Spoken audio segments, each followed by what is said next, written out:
Gusto mo i-contempt na kita eh. Kausap ko yung boss mo eh. Kala mo yata hindi ko kakilala yung boss mo. Sagutin mo yung tanong ko eh.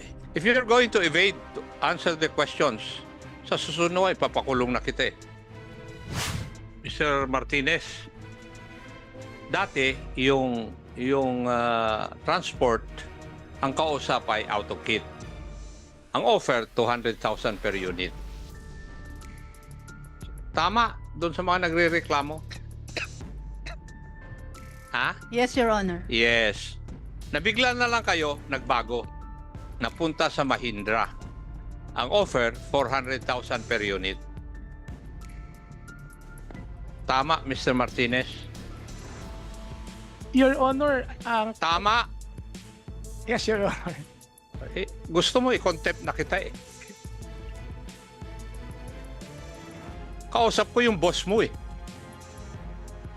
Kala mo yata hindi ko kakilala yung boss mo.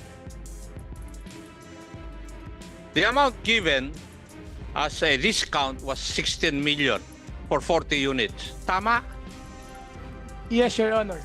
So, could you please tell this body, paano mo ginamit yung 16 million? Kasi, sinabi nila na yung 16 million went down to 14 point something million dahil may binayaran ka. Ano yung binayad mo ron na nabawasan yung 16 million, umabot sa 14 million? Mr. Chair, kung pwede po, ito po yung aking mga... Sagutin mo yung tanong ko eh. If you're going to evade to answer the questions, sa susunod ay papakulong na kita eh. Sagutin mo. Opo, ito po yung... Doon sa 16 million, bakit naging 14M? Yun ang sinabi mo nung last hearing eh. Tama? Yes, Your Honor. Yes. Saan ginamit yung nabawas na yun? Para ma-itemize na natin.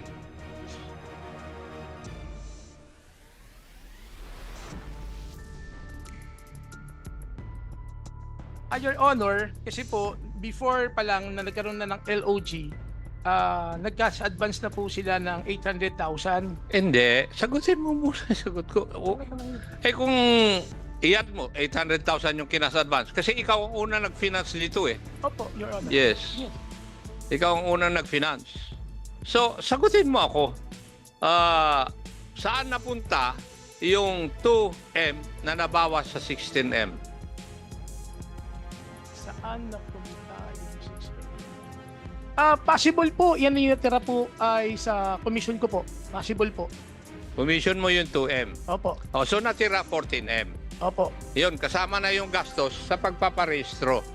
Opo, Your Honor. Yung lahat ng insurance at magkano ang total nun na expenses?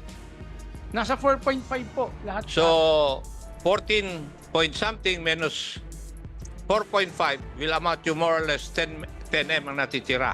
Yes, Your Honor. Paano mo hinati yun? True, hinihingi po sila sa akin na cash advance. Paano mo nga hinati?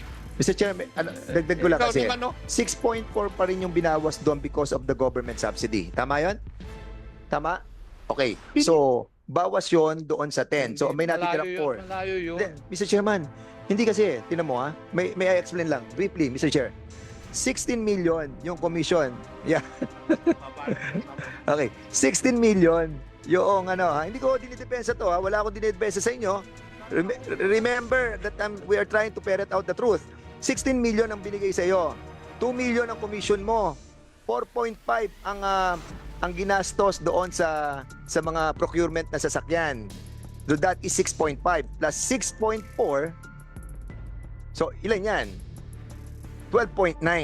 So minus natin ng 16 million sa 16.9 to sa 14 million, may nawawala tayo, Mr. Chairman, na 2.9. Hindi ako naniniwala na 2.9 lang nawawala.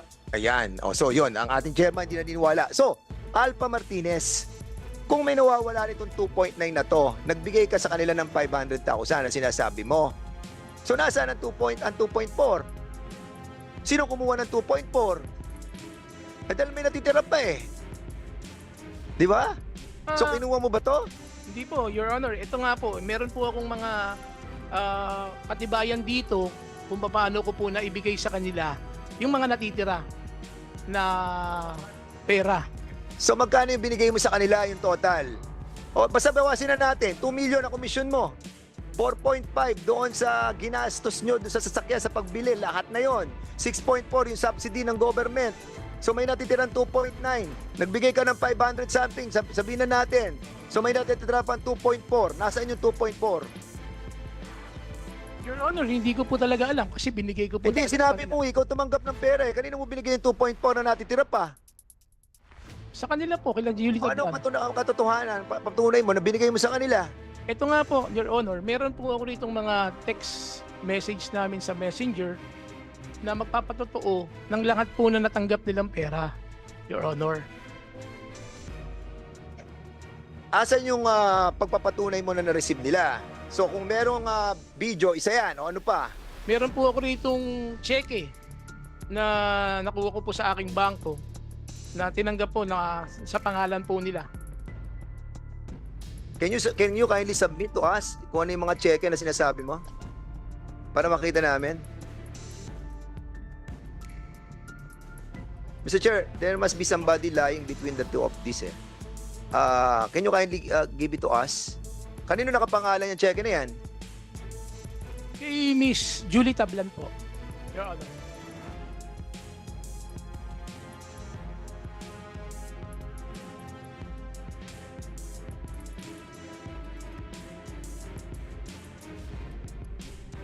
Mr. Chairman, I'll be submitting for your perusal.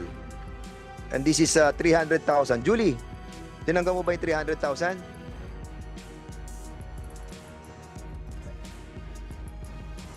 Ha? So hindi mo tinanggap yung checking yun, yung 300,000? Tinanggap ko po, pero ito po yung sir napunta rin po. Saan napapunta yan? Sir, sa mga binayaran din po.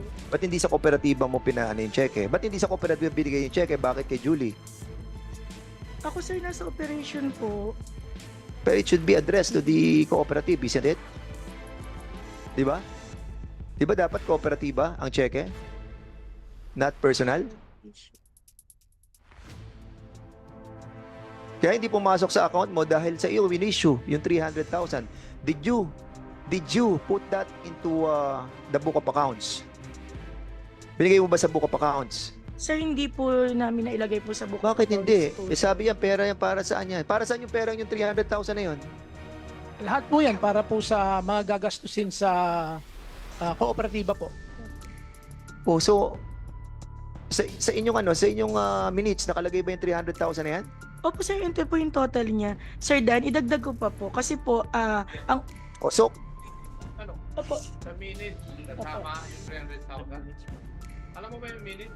minutes ng meeting. Opo. nakalagay ba? Hindi nakas- Kasi kung titignan natin yung video, di pa natin nakikita yung video, 500,000 yan, plus 300,000, that is 800,000. So meron pa tayo nawawalan 2.1 million. Nasaan yung 2.1 million? Mr. Alpha Martinez, saka Julie Tablan, nasaan yung dalawa lamang to? Di ba? Kasi lahat ng binayaran na nanggaling sa 4.5, andito na yon sa lahat ng sasakyan.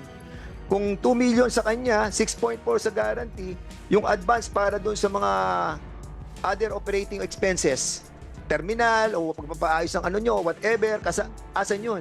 Di ba kanina may sinasabi ka 1 million, di ba? Bawasin natin. Opo. Di ba?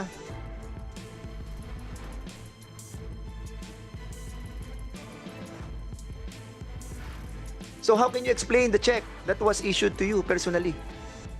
Yun ang tanong dyan Julie.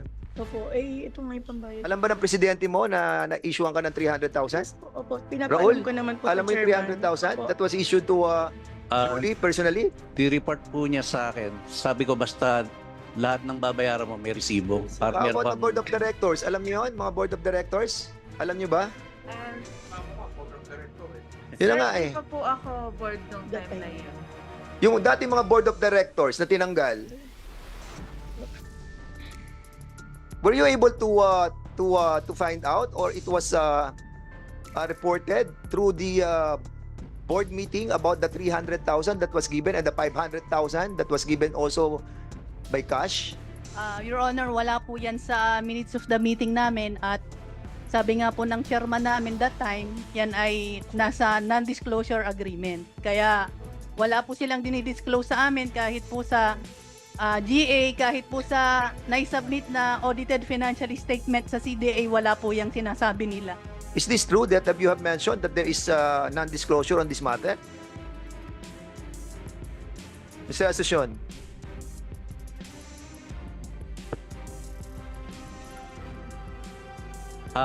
Oo nga. Your Honor, Yeah, kasi you have submitted also to us the audited financial statement. Pero hindi nakalagay yan 300, hindi nakalagay yan 500. So bakit hindi nakalagay yan but you were issued 300,000 from him? So bakit hindi nakalagay sa audited financial Hindi ko po, okay lang po. Yes, of course, ito talaga. Ikaw talaga Sir, kasi sasagot yun po dito. yung sinabi po talaga ni Sir Alpha na sila na po lahat bahala. Actually, sir, meron pa nga po sila, may documents kami dito na yung kasunod po, pag na 100,000, kasi may supro pang binigay sila sa amin eh. Yes, may super Over pa. 950,000 po yun. Kaya nga. So, Then, meron pa sir po silang, wala pong AFCS pa yung aming unit. So, yun po yung ipoprovide pa rin po ni Mahindra, din ni Sir Alpha. Then, towing po. I think that's the Naka-written reason po. why this board of directors were complaining dahil nga sinasabi nila na mayroong mga nawawalang pera. And in accordance sa kanilang mga manifestation in the last hearing, they were removed because of this revelation. Will you confirm that this is the reason why they were removed? Ah, oo. Ay sir, tatama ko lang po, hindi po tinatanggal po yung aming mga board of directors po na nasuspindi lang po sila. May mga letter po kami sa kanila, then yung case po namin nasa CDA na po. Sige, nasuspindi ba kayo o tinanggal kayo? What?